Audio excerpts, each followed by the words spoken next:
You might not always think about it when you're in your seat immersed in live theater, but a lot of thought and hard work goes into designing the costumes that the actors are wearing, especially when you have something as extravagant as Theatre Northwest's new production of Alice in Wonderland. We have a whole team of hand sewers that come in and volunteer for 3 hours at a time. We have a couple of local people that are machine sewers and they come in. And then we've got a local person that's hired. I come from Kamloops. We have somebody else from Kamloops who's here helping as well. It's like a family, and everybody comes together to work as a team to put this production together. It's no secret that Alice in Wonderland has been adapted once or twice before. So for the costume designers, the big challenge is finding that balance between the familiar story audiences are expecting and developing their own unique spin. Disney's had their way with it. Tim Burton's had their way with it. Multiple theater companies have also put their own spin on it. And for us, it's finding something new and something different and creating a theme that we want to portray. For this production, there's a little bit of anime, that sort of graphic novel look that's coming into some of the costumes. And through conversations with the director and lots of research on my part, we've put together some anime touches, not just in makeup, but styles of clothing. I want to say the colors are graphic and the styles are a bit more graphic to be set against the set. Finding that balance between familiar and new isn't only a challenge for the costume department, but also in the set design. Well, I always like to take my own spin on it. I'm an artist as well, so I always try and create something that's original, unique, specifically to me and to this production.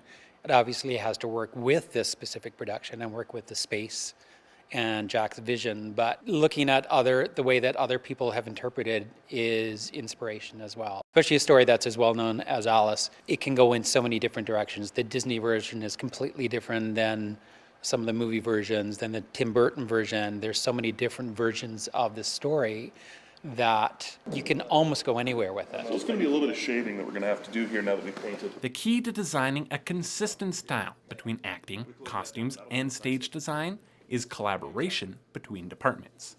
So I am always striving to come up with something unusual, something unique. And of course, I work alongside the set designer as well. So we have to work together to create a look that coexists on the stage and looks good together. And then, of course, the director, we start with him in the very beginning with conversations. And when he decides on a theme that he wants, then it's our job to fulfill the image.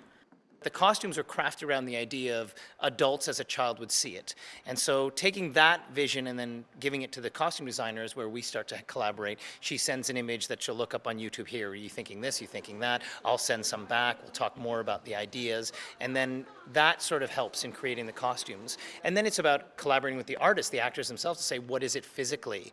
And so it becomes a collaborative effort between different designs and artist departments. While a lot of the costumes will get repurposed and modified for future productions, this set will only exist for this play.